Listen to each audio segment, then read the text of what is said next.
ചക്രവാതങ്ങൾ, പ്രതിചക്രവാതങ്ങൾ ഇവ താരതമ്യം ചെയ്യാനുള്ള ചോദ്യം പരീക്ഷയ്ക്ക് ചോദിച്ചേക്കാം. എന്താണ് ചക്രവാതങ്ങൾ?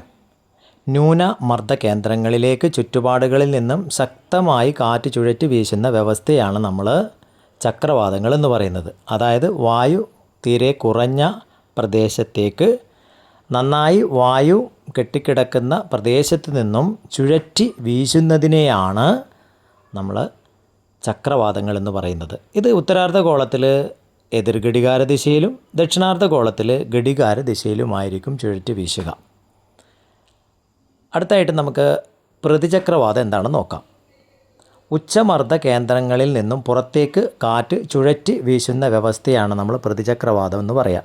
അതായത് ശക്തമായി വായു കെട്ടിക്കിടക്കുന്ന ഒരു പ്രദേശത്ത് നിന്നും വായു താരതമ്യേന കുറവുള്ള പ്രദേശത്തേക്ക് ശക്തമായിട്ട് ചുഴറ്റി വീശുന്നതിനെയാണ് പ്രതിചക്രവാതം എന്ന് പറയുന്നത്.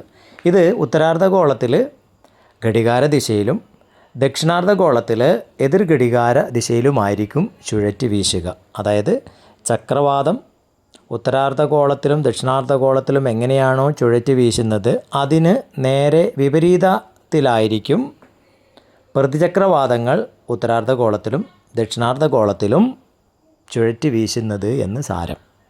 ഇങ്ങനെ എഴുതിക്കഴിഞ്ഞാൽ ഇതിൻ്റെ താരതമ്യ പഠനമാവും.